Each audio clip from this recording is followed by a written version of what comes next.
God's patience with humans is incredible. Do you agree? Ang pasensya ng Ginoo sa mga katauhan, grabe gayon. History has shown that God had given His people many chances to repent. He is like a vine dresser in the parable of the fig tree, pleading for more time to give us opportunity to grow, to change, and to repent. How have we responded to God's patience? Unsa atong response niya? Are we like the fig tree in this story na given many chances but slow to bear fruit? Or are we taking advantage of the time, of the grace that God has given us? You take advantage mo na ito, naglangan-langan ba ta? Mag-repent? So, we're going to discuss, the passage for this morning is found in Luke 13, 1-9. We're going to discuss this passage. So, may this message inspire us to respond to God's patience with repentance and renewed commitment to live faithful lives for His glory. So, yun ang tema na to karong buntag. Repentance to live a fruitful life. Okay, let's read the passage one time, then himay-himay na to. Luke chapter 13, verse 1. Now, there were some present at that time who told Jesus about the Galileans whose blood Pilate had mixed with their sacrifices. Jesus answered, "Do you think that these Galileans were worse sinners than all the other Galileans because they suffered this way?" Verse 3, "I tell you, no. But unless you repent, you too will all perish. Or those 18 who died when the tower in Siloam fell on them. Do you think they were more guilty than all the others living in Jerusalem?" Verse 5, "I tell you, no. But unless you repent, you too will all perish." Verse 6, "Then he told this parable. A man had a fig tree growing in his vineyard, and he went to look for fruit on it, but did not find any.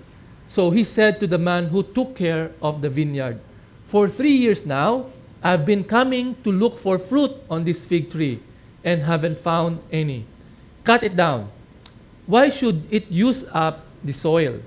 Then verse 8, 'Sir,' the man replied, 'leave it alone for 1 more year, and I'll dig around and fertilize it. If it bears fruit next year, fine. If not, then cut it down.'" So this is the word of the Lord.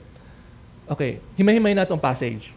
Okay, verse 13, "Now there were some present at that time who told Jesus about the Galileans whose blood Pilate had mixed with their sacrifices." Sa Binisaya, niadtong higayuna, ang ubang tao dito nanugid kaniya, referring to Jesus. May tungod sa mga taga Galilea, kansang mga dugo, gisagol ni Pilato alang sa ilang kaugalingong nga sakripisyo. So it's unclear what is this story about. No? What akabalo, unsa man tong incident bahin ani. It's not clear what specific incident was mentioned here about the passage about these Galileans that were being put to death. But most likely, kaning insidente, nahitabo ni siya duo sa temple. No? Temple, because if you recall, every Passover, the people will have to sacrifices. To make sacrifices, they will have to kill the animal. So most likely, this happens sometime while celebrating the Passover. And some say this event might be connected to a certain historical event kasi there was one time si Pilate gikuha niya, gi-appropriate niya, he appropriated money from the temple treasury. He took money from the temple treasury to finance an aqueduct. So gigamit ang kwartas templo para maghimo og aqueduct. And then at that time, a large number of Jews were angry. Nagprotesta sila. They protested, they begged that their money be returned to them. So what Pilate did, he sent soldiers in civilian clothes.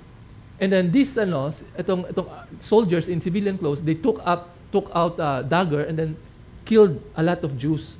So that's why mga tao suko kay Pilate, because Pilate is quite brutal. And as we all know, Pontius Pilate was the governor in the province of Judea from AD 26 to 36. Diba? If you remember, it was Pontius Pilate who tried Jesus. So siya yung governor during that time. So Jesus was asked by the people, so unsay mong comment kaning massacre na nitabo sa atong mga taga-Galilean. So remember, during that time, daghan mga tao ni sunod kang Jesus, kay gusto nila, daghan lagay mong motibo, no? Some of them wanted to trap Jesus. So they were asking about Jesus for Jesus' opinion. Because this is a national issue at the time. So they want to see if Jesus is nationalistic. Obviously, if Jesus is nationalistic, he will say that, we should condemn Pilate. And then the Romans will get angry. But if Jesus will become pro the Romans, then the people will be angry with him. Because that is a very trying issue at the time. So grabe na issue na siya. So, gipangutana si Jesus, unsa iyang komentaryo sa nahitabo sa mga Galileans na gipatay, gimassacre ni Pilate. What was Jesus' response in verse 2? Jesus answered, "Do you think that these Galileans were worse sinners than all the other Galileans because they suffered this way?" Mitubag si Jesus ug miingon kanila, "Naghuna-huna ba kamo nga mas makasasala kini mga taga-Galilea kaysa sa ubang mga taga-Galilea tungod kay nag-antos sila sa ingon ini nga pamaagi." So Jesus knew what the people were thinking. Kabalo si Jesus, unsay mga ipanghunahon ng mga tawa na. Actually, the people were not only trying to ask for Jesus' commentary on this political issue, pero si Jesus wala na diretso tubag about the political issue because he went to the more important issue, which is spiritual. By the way, kasi kumbaga, si Jesus kasi, mahilig siya mutubag og question. No? Whenever people ask him question, he will answer with another question. So, that is his style. And it's very effective. Because Jesus knew what they were thinking. So, Jesus asked, "Do you think that these Galileans," meaning those people who were massacred, "were worse sinners than all the other Galileans because they suffered this way?" What's the point of Jesus? Kasi nung unang panahon, people assume that tragedy is due to God's judgment for sin. If there's tragedy, then people will think that, probably you are a sinner. That's why this happened to you. So ang phrasing ng pangutana ni Jesus is ma-reflect yung thinking ng mga tao sa una. Kaya kung nahitabo na trahedya, ang ilang hunahon, siguro nakasala ka. Nga gipatay ka inanan, nagimassacre ka, kaya nakasala ka. And if you notice, kana po lang panghuna-huna ng mga amigo ni Job. If you remember, di ba? God tested Job and then, di ba, he suffered a lot. His children died and then God took away from him. And then his friends came, yung mga amigo na, "Job, malamang nakasala ka kang Lord." And then Job said, "I did not do anything." No, I did not do anything. So it reflected the thinking during that time. Na people think, basta pag minalas ka o nainitabo nimo, nakasala ka. But that is not correct. In fact, there's another story in the New Testament. John chapter 9, verse 1 to 2. The story says, as Jesus went along, he saw a man blind from birth. His disciples asked him, "Rabbi, who sinned, this man or his parents, that he was born blind?" If you recall that story, di ba, bulag, and pangutanas ng mga disipulo si Jesus, kisa man nakasalaan kaning tao o ang iyang ginikanan, ngano buta siya. So, this reflects the thinking of the people during the time. Kung may naman itabo nimo kamalasan or dili maayo, na nagkasakit, na namatay, malamang sad-an ka. Kana ang ilang wrong thinking during the time. And even Christians today have that wrong thinking. Di ba usahay natin ganon? We have sometimes we went to the extreme of blaming people. Namatay ang iyang kay agi sa iyang kasalanan. So, I think that's not accurate. Okay? That's not accurate. That's not always the time. It's true that God can punish people. Pwede ka parusahan ni Diyos, no? Tagaan ka sakit, parusahan ka, pwede yan. Pero it's wrong to say that all tragedies are caused by sin. It's not. No, not all tragedies are caused by sin. If you look at the example of Job, it's not. Okay? Because tragedies come. Okay? So, even Jesus, diba, if you remember Jesus, diba, Jesus was crucified.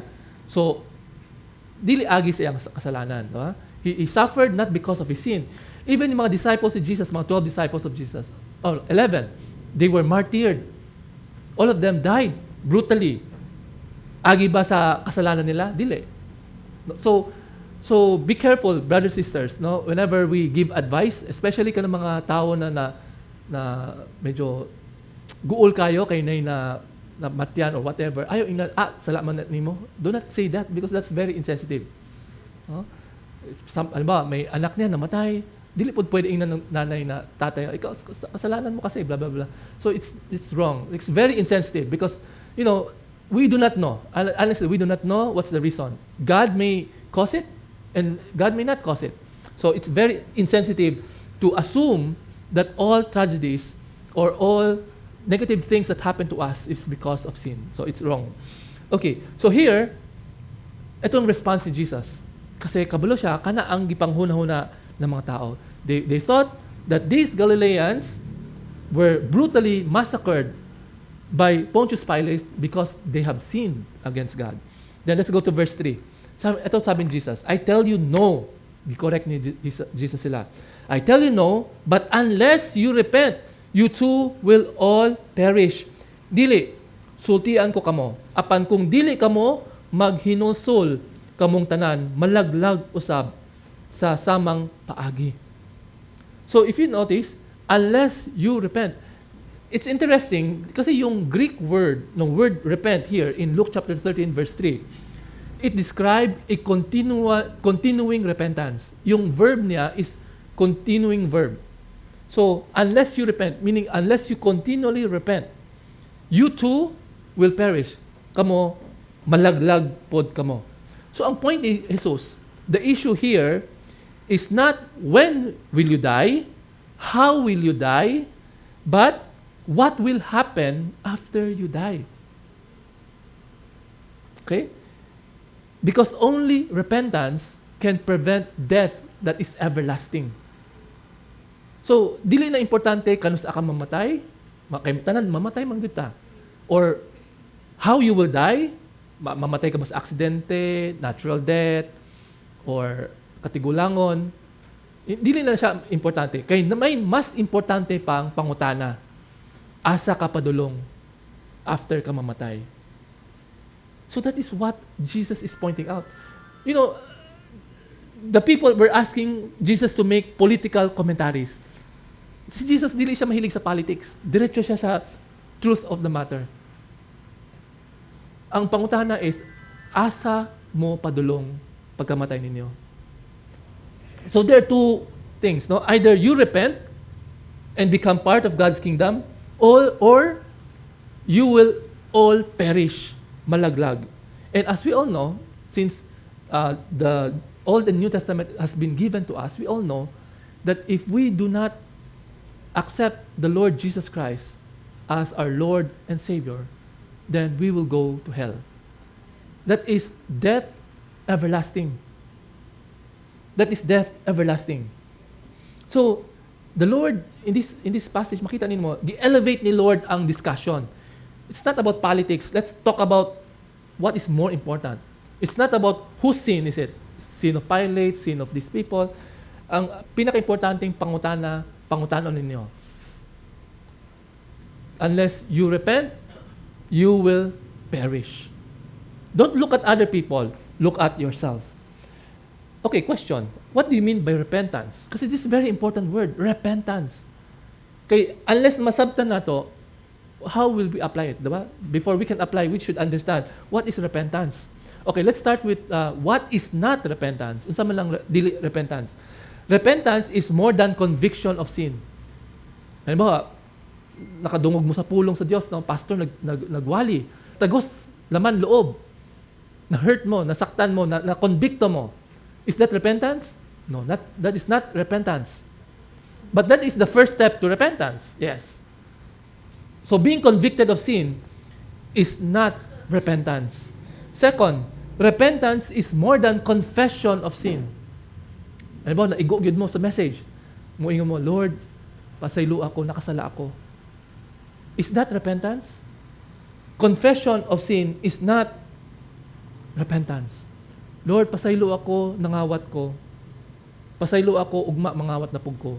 Is that repentance? No. Because that is only confession of sin. Number 3, repentance is more than remorse or any bad emotions that we had. Diba usually when we commit sin or when we realize that we have committed sin, we feel remorse. Kasi may remorse. Ano sabi ng remorse? Nagsisisi ta, diba? Parang you feel guilt.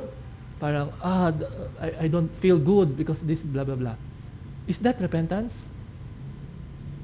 That per se is not repentance. Because we may feel remorse, then we continue doing what we're doing. We just feel bad knowing that what we did was wrong. So, repentance, again, is more than conviction of sin, it's more than confession of sin, it's more than feeling remorse. Okay, so what is repentance now? So, ang repentance, ang Hebrew word ng repentance literally means to turn. To turn. Sa Greek word, ang gigamit na word is metanoia. Metanoia, which is a combination of two words, which means change of mind and change of heart. Change of mind and change of heart. So it is a change of mind that brings a change of action. Once you change your mind, dapat that should produce action. So it's more than thinking, I will change, I will not do this anymore. It's more than that. It's change of mind, change of heart, change of action. Repentance is a real turnaround of one's life. Na turn around ka with respect to your sinful conduct. It's about turn. It's about turn. It's turning from your sin to where? To Jesus. Ito sa kasalanan, tumalikod ka, punta ka kang Jesus. Okay? In Ezekiel 14 verse 6, it talks about repentance also. Sabi niya, therefore, say to the people of Israel, this is what the sovereign Lord says. Okay, this is what God says. Repent. Turn from your idols and renounce all your detestable practices. So, ang repentance pala, kailangan muundang sila, turn away from idols. Renounce all their detestable practices. Because during that time, ang context kasi, the Israelites are committing idolatry. So, mauto, kanaingon ni Lord. So, kung i-apply na sa ato, ang repentance, dapat italikod ninyo ang inyong mga kasalanan, undangi, and then renounce. When you say renounce, talagang, I don't want to do this anymore. Renounce all detestable practices, meaning sinful practices. I like this analogy. Ito, nabasa ko. Repentance and faith are heads and tails of a coin. Two sides of a coin. So, hindi pwede na, mayroon ko, nako'y pagtuo, pero wala ako'y repentance. No, it is two sides of a single coin. If you claim to have faith in the Lord Jesus, you have to repent.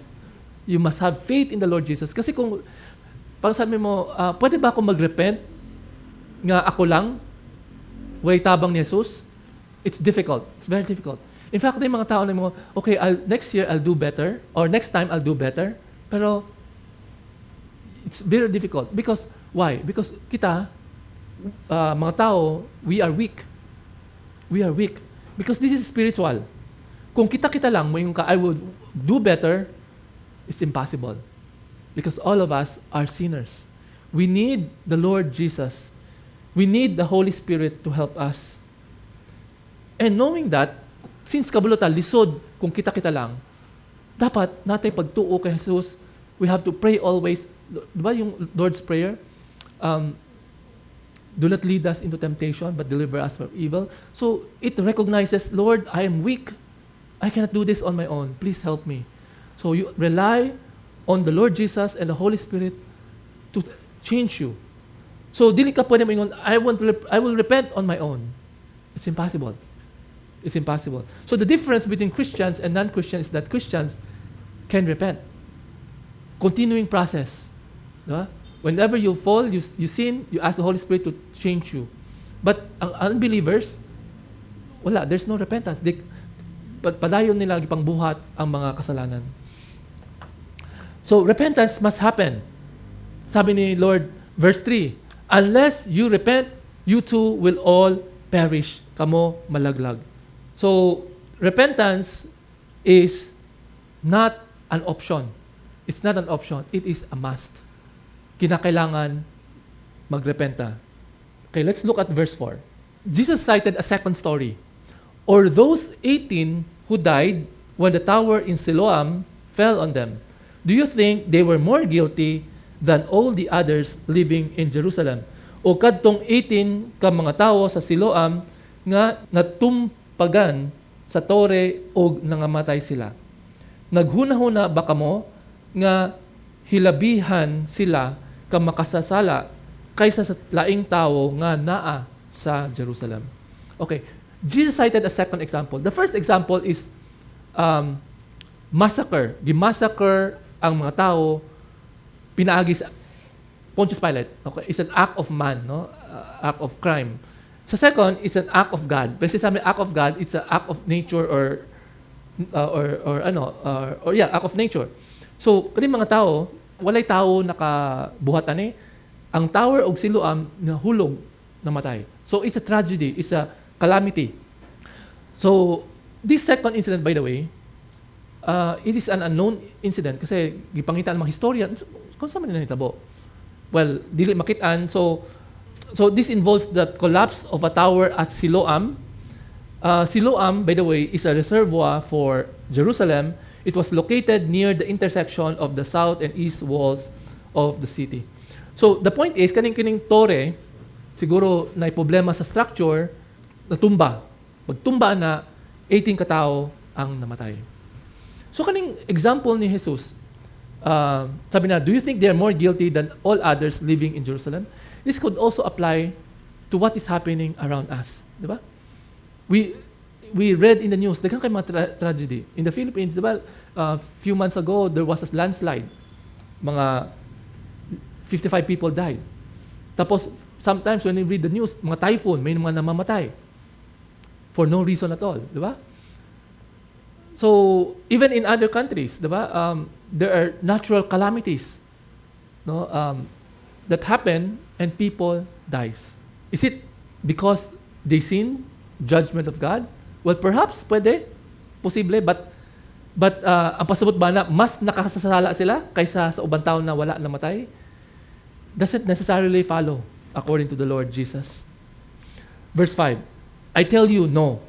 Meaning, they are not more guilty. But unless you repent, you too will all perish. Dili, ako moingon, apan kung dili kamo maghinulsol, kamong tanan malaglag usab. Kamong tanan mamatay pod. So kaning response ni Jesus, parehas ni siya sa first response. The only difference is that the second is natural, the first is due to an act of an evil person. We can also connect this to what is happening, the killing of Israelites by Hamas, di ba? Parang act of terrorist. Parang senseless killing, makaingon ba ta na, mas makasasala ba sila kaysa mga wala namatay? That necessarily follows, no? Does not necessarily follows. So, kani siya mga tragedy na nahitabo. All of this, we should not waste time thinking, kisa man nakasala, ana-ana. But this will be the best time for us to make a personal reflection. Dapat mag-reflect ta. Every time makabdungog ka sa mga news, mga namatay, mag-reflect ta. Kung dili ta mag-repent, we will also suffer the same fate. To repent is not merely to regret things we have done or to apologize or to recognize wrong, but it is to change the direction in our life. Okay? To change the direction in our life, we must respond before it's too late. No? You too will all perish. Dapat maghinusol ta. Kung dili, basin kita na pod ang sunod, then wala may tabo. Malaglag ta. So, for application, whenever we encounter friends or family members or even mga kailan nato na naka-experience of grief, no, like car accident, may namatay sa flooding, tornado, violent crime, gipatay, girape, gitugis. So, sometimes we try to wrestle with this question. Parang, why God? Parang, it's unfair or something like that. But, at the end of the day, it's by grace. Ang grasya is importante, pangutana is, unless we repent, we will be like them. We will perish. It's not about when we will die, how we will die, why we will di naman pwede why kasi mamatay man kita. But the question is, what will happen after we die? Ang pangunta na nabata relasyon kang Jesucristo. I know some people would like to debate kung maluwas ba ni siya? Di ba? Kanang mga paano yung mga tao na sa layong lugar? Kanang wala nakadungog sa pulong sa Diyos. Will they get saved? Will they get saved? Kasi there are debates, di ba, with unbelievers. They will say, how fair is that? God is not fair. What will happen if to those people who have not heard the gospel? What if you are born not in a Christian family? Blah, blah, blah, blah, blah. Dagan kay mga pangutana. Well, I think you can go direct to the heart of the matter, just like Jesus. Ang pangutana is, it's not about, you can tell the person, God can take care of that person. God knows what He's doing. I'm sure God is gracious, na siya pamaagi, wala kabalo. But ang importante pangutana is, naghinusol ba ka? What is important is your state. What will happen after you die? Ay na pag-discuss unsay mahitabo nila. Ang pangutana, unsay mahitabo nimo. Di ba? So whenever you discuss with unbelievers, just go direct to the point. So what will happen to you? Because the Bible says, unless you repent and turn to Jesus, you will also perish. Okay, so first 5 verses, Jesus talked about itong answer. He answered the call for the people to make political commentaries. Instead of naghihatag sa political commentaries, he used the platform, used the occasion rather, to talk spiritual realities. And afterwards, naghatag siya og usa ka parable, the parable of the fig tree, to connect to his teachings. Okay.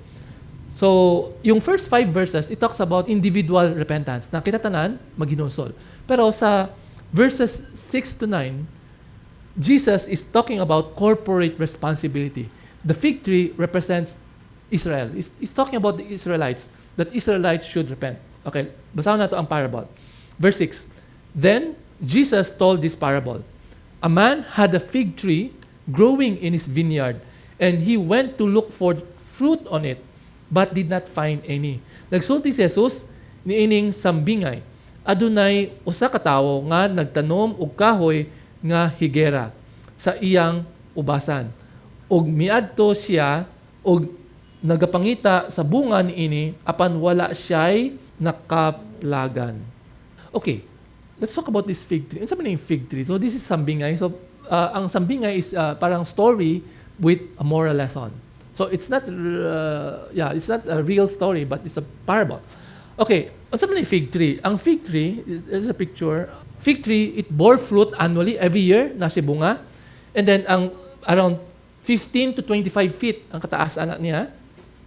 And the fig itself grew to the size of a cherry. Fig is parang yung fruit niya, kasi laki ng cherry. And the fig tree, is used as a picture of Israel. And God, parang God is the owner of the vine. Parang ganon. Yun ang usual na ginagamit na metaphor sa Israel. And then, verse 7, so he, meaning the owner of the vineyard, said to the man who took care of the vineyard. Ang caretaker, also called vine dresser, okay? So the owner, so the first character is the owner, gingnan niya ang caretaker or the vine dresser. Sabi na, for 3 years now, I have been coming to look for fruit on this fig tree and haven't found any. Cut it down. Why should it use up the soil? Ang tawo mingon ngadto sa hardinero. Tanawa, sulod sa tulo ka tuig mianhi ako og nagsulay sa pagpangita sa bunga niining kahoy nga higera. Apan wala ako'y nakaplagan. Putla kini. Nganong tugutan man kini nga masayang ang yuta. Okay, so this is interesting. Sabi na, for 3 years, naghulat siya, wala pa'y bunga ang fig tree. Okay, let's just connect this to the book of Leviticus 19, verses 23 to 25.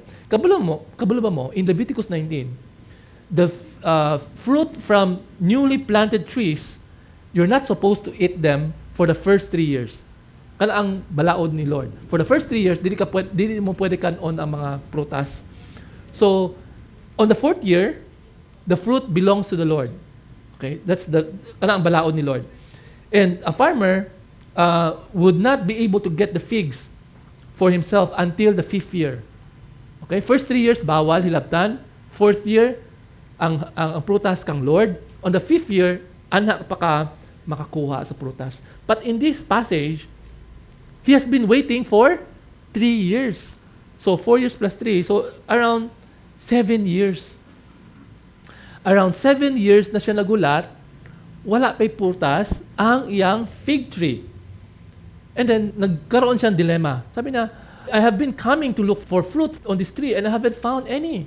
Parang, why cut it down? Why should it use up the soil? Parang, istorbo lang itong fig tree. Why? Kasi syempre, ang fig tree, pag nadiha, walay prutas, it will use up the nutrients from the soil that are supposed to be used by the other trees. So, nasa dilemma. Unsay buhaton na kung aning kaning fig tree na dili man productive. So, angay pa ni, putlan na lang, kay wala may prutas. Again, this fig tree represents Israel. Okay. Then, what was the answer of the vine dresser? Verse 8. Sir, the man replied, leave it alone for 1 more year, and I'll dig around it and fertilize it. If it bears fruit next year, fine. If not, then cut it down. Mitubag ang hardinero, og mingon, pasag di kini karong tuiga. Samtang akong kalutan ang palibot ni ini, og butangan kini og abono.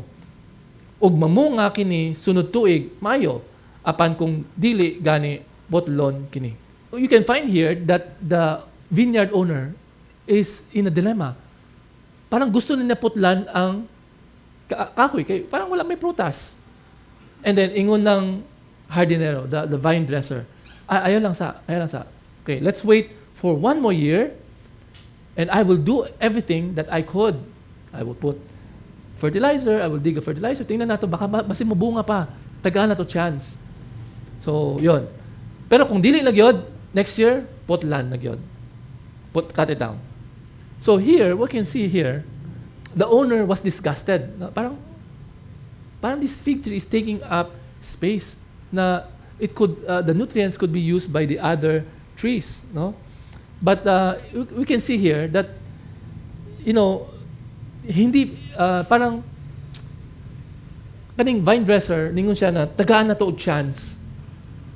The vine dresser asked the tree be given another chance. He will do it, no? He will do it. So here, kanang story about the parable about the fig tree and the vineyard owner. They represent God as the vine owner, and Jesus as the vine dresser. Parang si Lord, sabi na, parang it's enough, no? Parang these people are not bearing fruit. It's time to cut it off. But at the same time, Jesus is pleading, Lord, Dad, let's give them another chance. You can see that God is like that. God is holy and righteous. He has to punish sin. At the same time, He is conflicted because He's a God of love. He does not want us to suffer. He wants to give us chance to repent. So nakita na mo may ganon, may struggle. So this is a image, no? The fruitless tree. If this fruit still does not bear fruit, then it will be cut down. Then this is also reflective of what will happen or what happened to Israel. Kasi remember, when Jesus came, wala naghinusol mga tao. Then after namatay si Jesus, God gave them a chance to repent, but they did not repent. Then eventually, Jerusalem fell in AD 70. Okay? God executed judgment. But there is a story about the fig tree. Hindi lang sa Israel na siya, but it applies to every one of us in this world. Kumbaga, there will come a time when God says, enough is enough. Actually, karon, it's a time of grace. Now is a time of grace. The Lord is giving people chances to repent, to come to Him in repentance. But, the time is short. If people will not repent, then Jesus will come and execute judgment. He will cut down the tree. He will cut us down. So, itong mabantayan ninyo, by the way, this is the end of the passage, verse 9. The parable is open-ended. The ending is open-ended. So, the parable invites us to take action. Unsa atong response after knowing this? Knowing that God is gracious, not wanting any of us to perish, but to come to Him in repentance, what are we going to do about it? Unsang atong buhaton? God has the right to execute judgment. Karapatan si Lord na mingon siya, enough is enough. Okay, I will execute judgment kanang mga unbelievers, tapos na. Pero, He decided not to. Not yet. Not yet. So, makita na to na dapat ma-realize na to, there's urgency. There's urgency to preach the message of repentance because we do not know when the end is coming. Okay, so how do we apply this? I think napo tayo responsibility as Christians. If we claim to be Christians, then we have to share the Word of God. Kasi we do not know. What akabalo, kanusta siyang balik. So we will take this time to share the Word of God to our family. Start with our families, family members, to our relatives, to our friends, to the people around us, because they need to hear the message. Kaya wa man ta kabalo. Moingon si Lord, enough is enough. Now is the time for judgment. And if we look at what's happening in the world today, grabe na gyud, no, ang kalibutan karon. Recently, there is a controversy in the Olympics. I don't know, the opening ceremony in the Olympics, na yung The Last Supper na painting ni Da Vinci ba yan? Da Vinci. And then ang gibutang nila, si Jesus, gilisdan nila og babae, a fat woman, obese woman. And then the 12 disciples, gi-replace nila og mga transvestite, ni mga LGBT. And then napoy bata. So, they make a mockery of Christianity. And lantaran na gyud. And we can see in the opening ceremony, napoy golden calf dito. So, yeah. It's maybe you have not heard of it, but it's a trending news right now. And I think all the signs that Jesus is talking about in the Bible, makita na nato all the signs, no?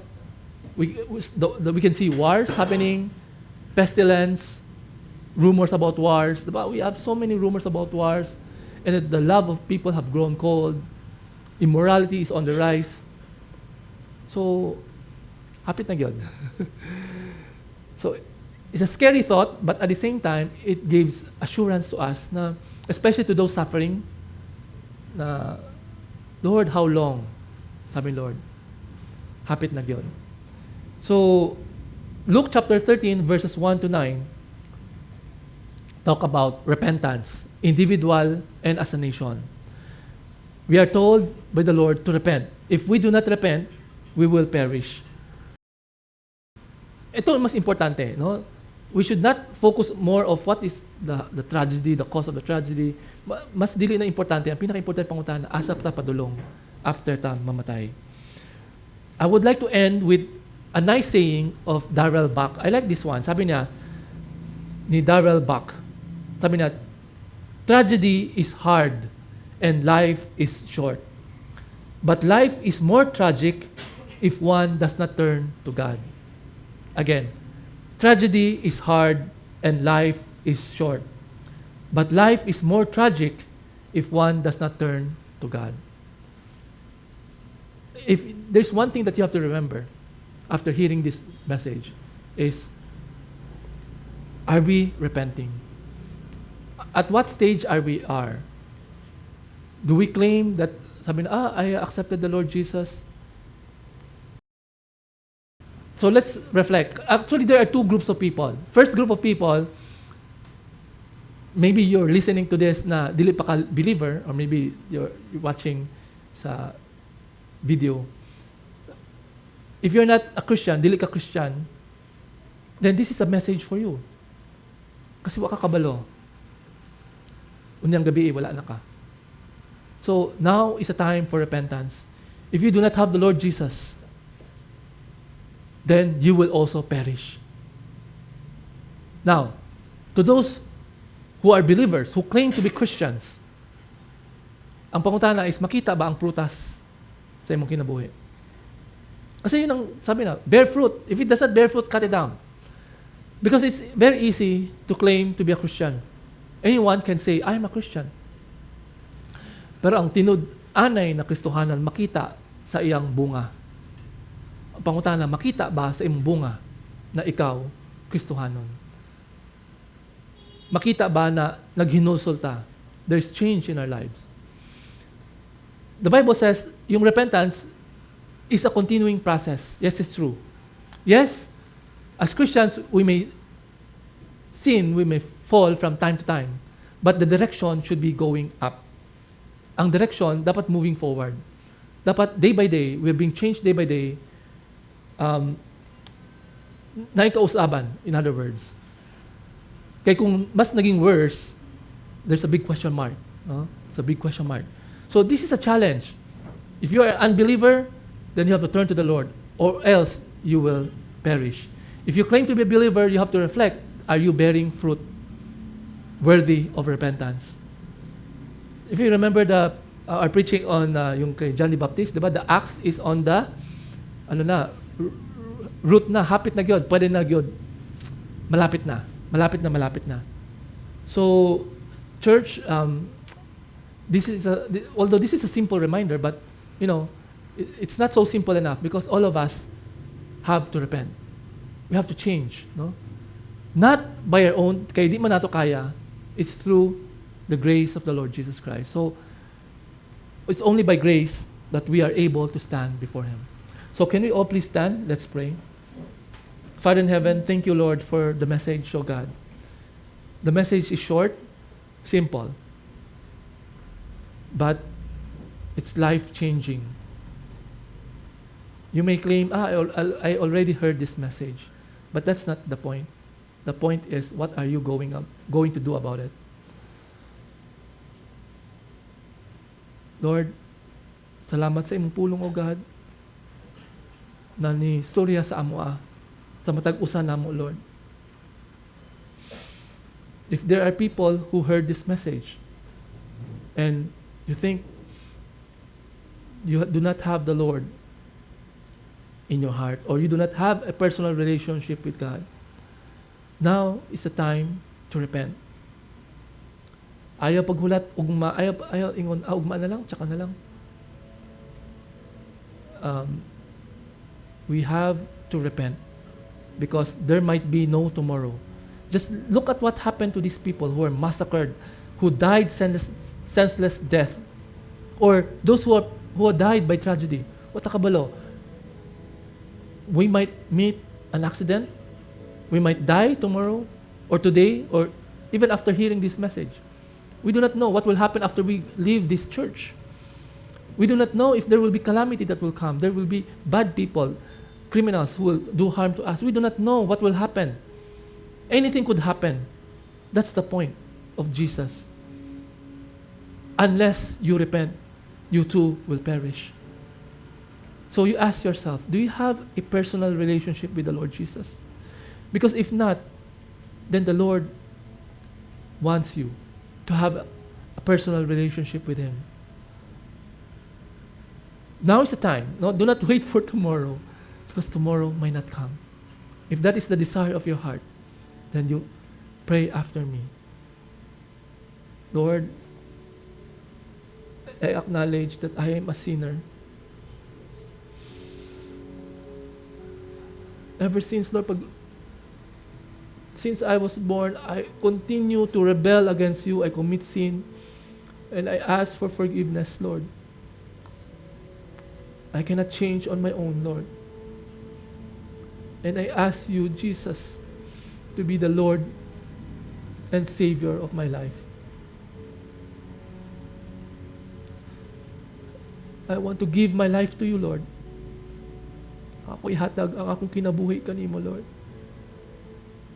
Help me to turn away from sin. I know it's going to be difficult, Lord, but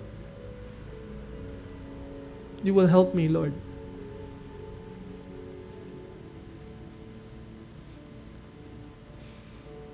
Through your Holy Spirit, through your grace, Lord Jesus, tabangin ko, Lord. Help me to repent, to change, and to bear fruit for you. I invite you, Lord Jesus, into my heart to be the Lord and Savior, to be my Lord and Savior. And to those who have been Christians for so long, take this time to reflect. Are you bearing fruit worthy of your repentance? Are you bearing fruit? Makita ba sa imong life yung fruit of the Spirit?